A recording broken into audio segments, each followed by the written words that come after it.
There we go. Good morning. It's good to see you guys.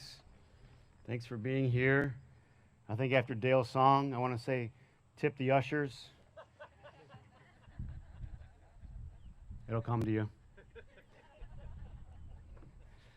All the kids, we have a special kids program today. So all the kids, if you guys want to go, Miss Erica's in the back over there. See her waving her arms. So all the kids, we have a special program for you guys. If you want to take part, we'll give you a minute to do that. All right, hop up and there you go. You can slide back that way.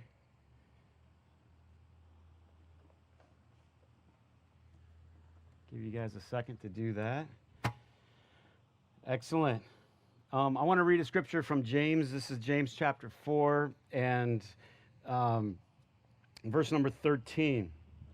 It says, "Now listen, you who say, today or tomorrow, we'll go to this city or that city, spend a year there, carry on business, and make money.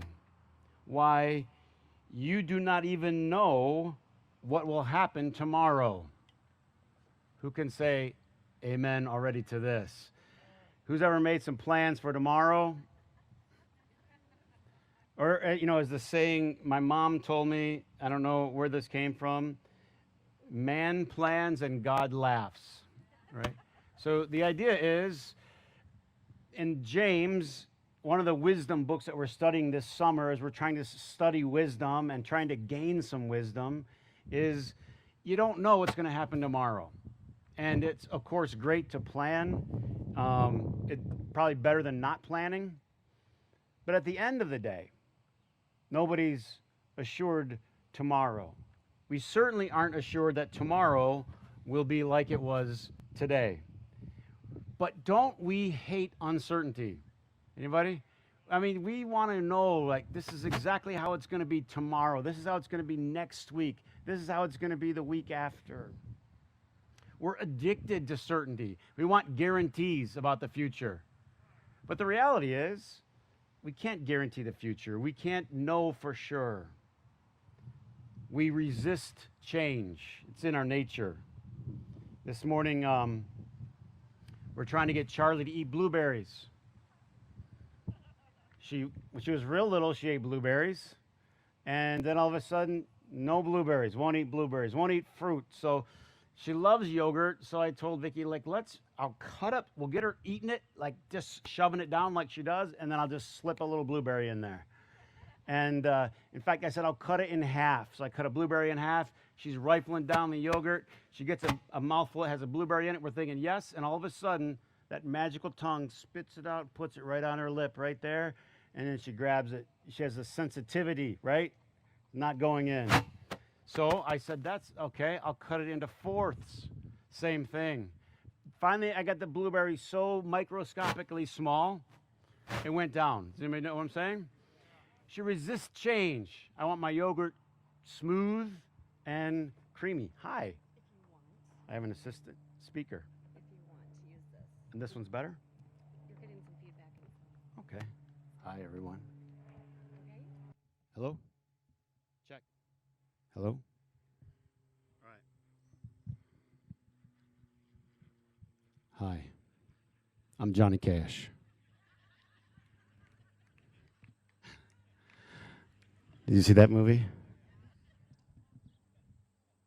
I'm Joaquin Phoenix. All right. Just give me a minute while I untangle this thing around my legs. Say hi to your neighbor.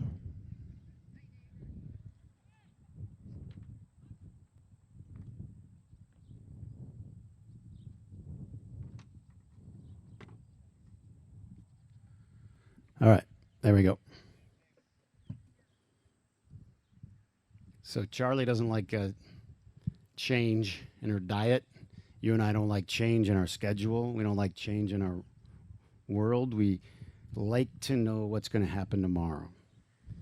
And so what we have to learn to do with this reality we call life is we have to learn to adapt to change. Wise people understand that life keeps changing.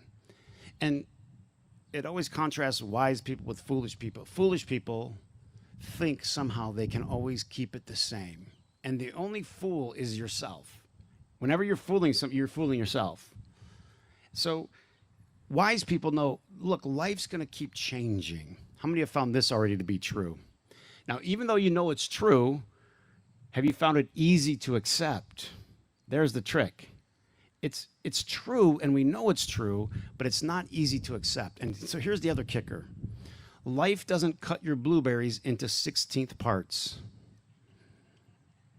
Life just throws you the big blueberry. How many got the big blueberry thrown at you recently?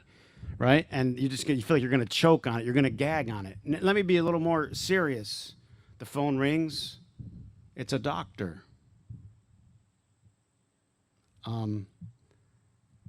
Is Mr. Kramer home? And all of a sudden, you get a sick feeling in the pit of your stomach. Or the spouse says, we need to have a talk.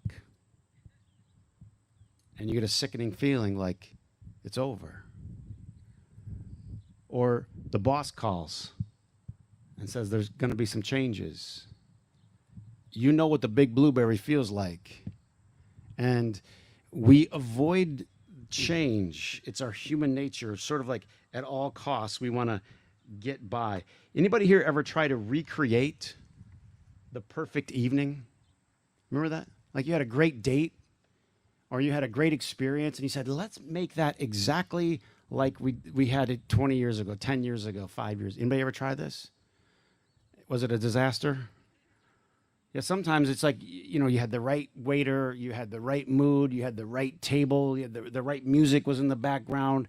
And sometimes we try to like bottle up these experiences so we don't experience this kind of change. So just for a couple minutes today, let's just talk about how we can wisely navigate change. And the first thing we need to acknowledge is that change is going to happen in the world around us. The world around you is going to change. Sort of like without warning. It'd be great if you had a big warning. 3 years from now, you're going to get sick. You might want to prepare this and do this, but usually it's without warning. It just comes out of nowhere. Do you know in 2017, the Houston Astros, do you might know about this? How many baseball people do we have out there? The Houston Astros did what? Won the World Series. But what do we really know they did? They cheated. How did they cheat? Well, what they did, if you're a baseball person, what you know is that if you're batting, a huge game is played in the mind of the batter and the pitcher and the catcher, a chess match. And the chess match is what pitch is coming. Because somewhere a long time ago, when you used to play baseball in the backyard, you just throw it as hard as you could. Just throw it as hard as you can. And then somewhere along the line, somebody realized, you know what? If I don't throw it as hard this time, and he's thinking I'm going to throw it hard, and I throw it soft, we call it a, you might know? Change up. 1, 2, 3, it's a change up. I'm going to throw a change up. And the guy's ready, he's reared back, and then all of a sudden, he make the delivery look the same, and then he changes the speed. Now you're way ahead of the ball, and you miss. And then, of course, they learn how to curve the ball, do all kinds of crazy things with the baseball. And change was the key to striking someone out. And so if you don't want to strike out, you need to know what's coming. And so the pitcher and the catcher, they signal each other. And the Houston Astros put a video camera in center field, and they had a guy relay to their friends in the dugout, and in the dugout they were beating rhythms on a drum or some sort of thing, and as they beat the rhythm out, they knew what the pitch was.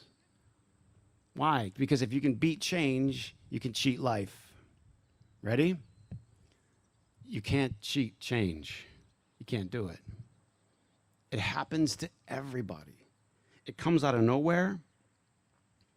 In the Gospel of Matthew, it says that as the disciples started following Jesus, they got into a boat and they went out onto the Sea of Galilee. And it says in Matthew 8, without warning, a storm came up.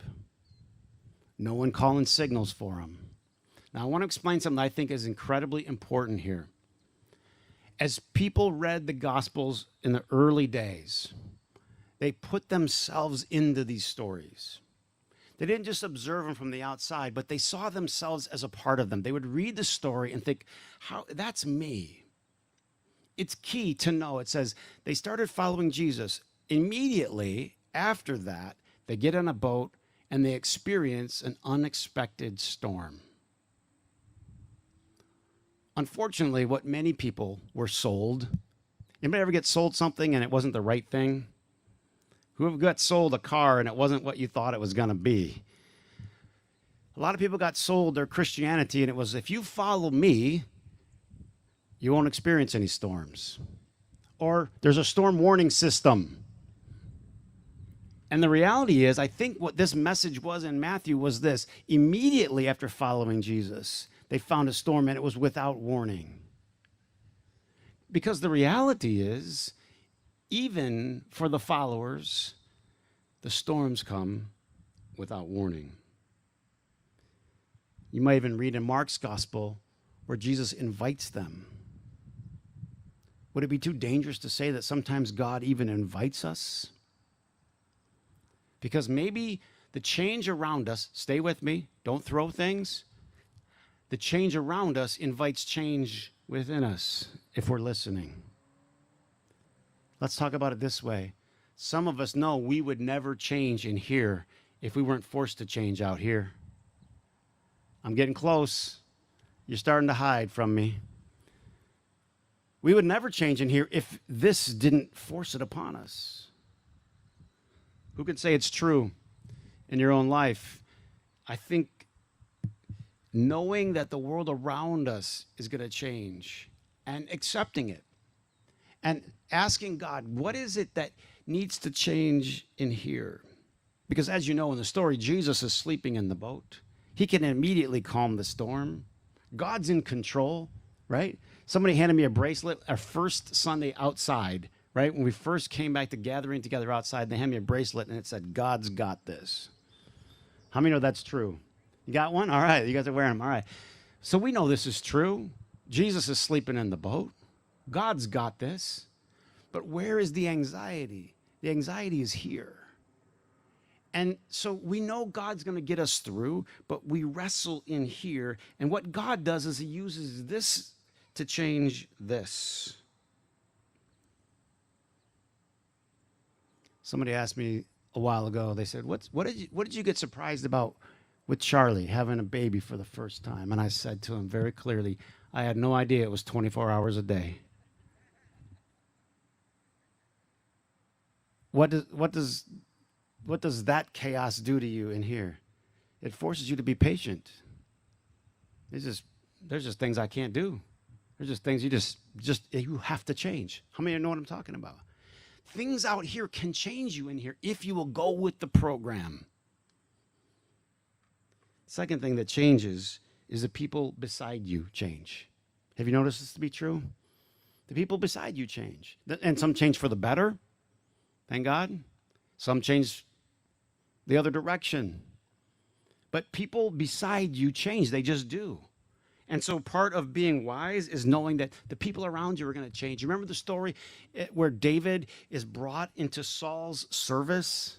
David's brought into Saul's service, and as he's brought into Saul's service, he's championed, he's praised, and Saul said he wouldn't leave him, he wouldn't let David out of his sight because David fought the giant, and he did all this for God's people, and Saul keeps him as his own. He's like his own son. And then Saul changed. And he became jealous of David. I mean, sometimes the people around you change. You found this to be true. And when the people around you change, it affects you. You can't always know when they're going to change. You can't control it, but the people around you change.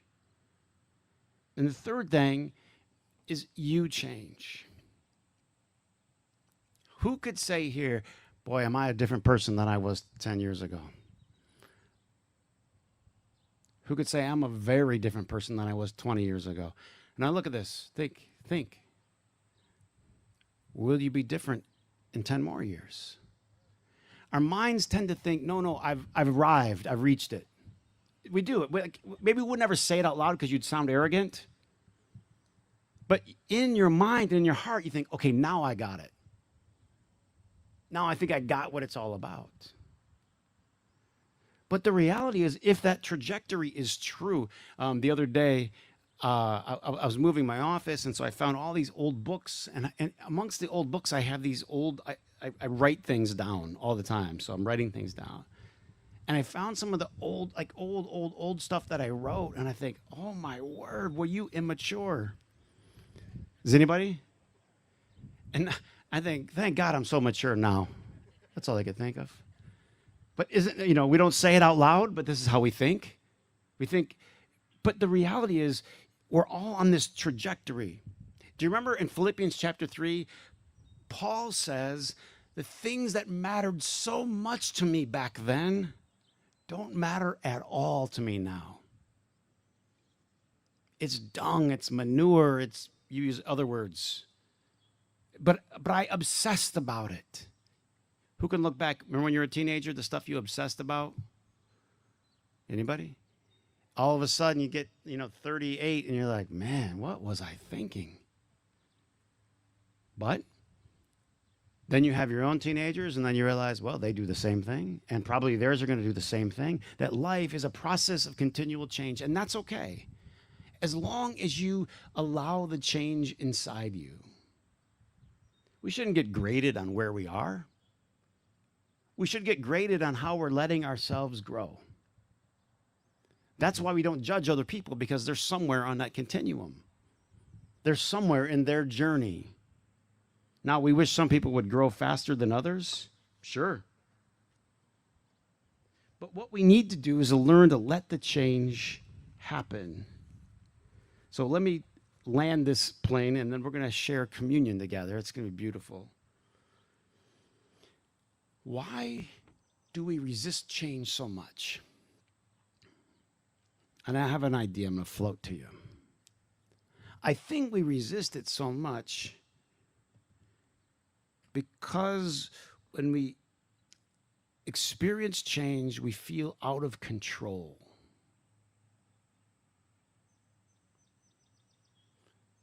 All right, I'll give you a chance for a free confession.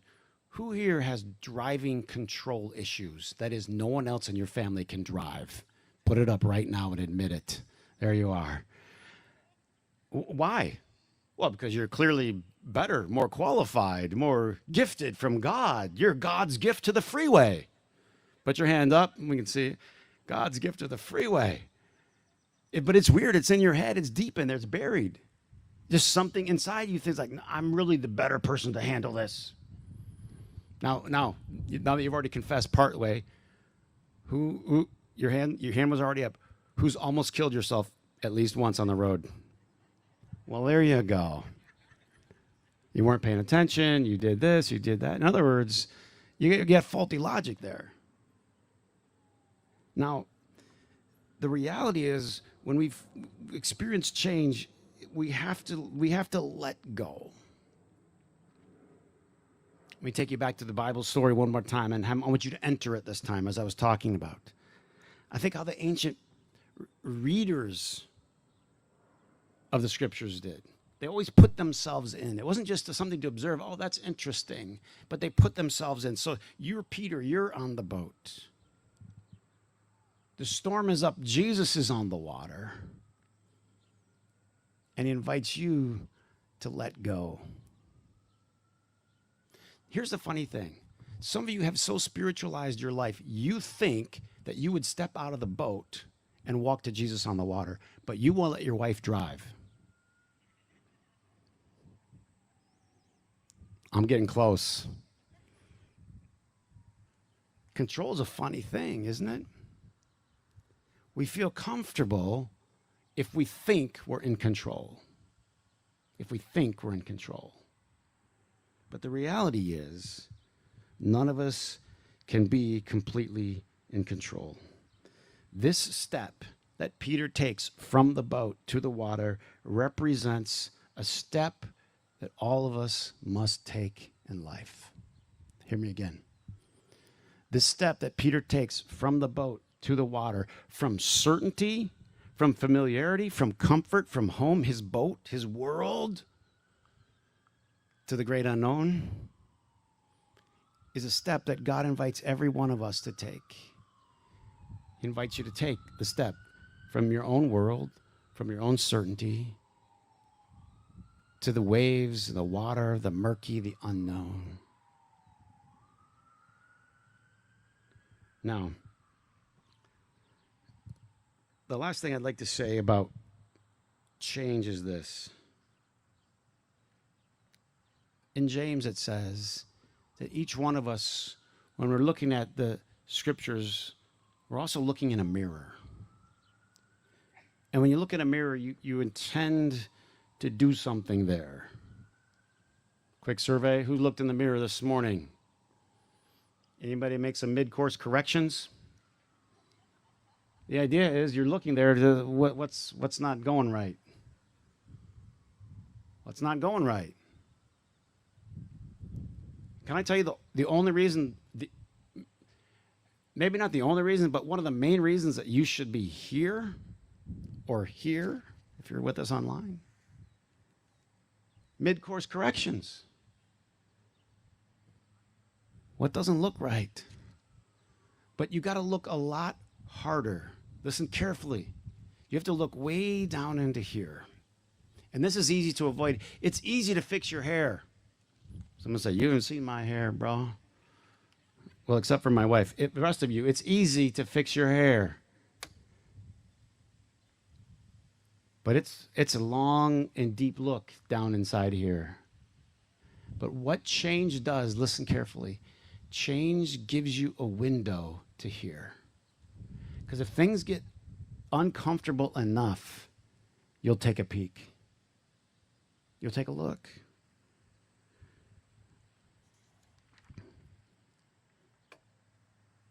Change is like a door that's in front of you. Everybody get a visual in your head. There's a door in front of you.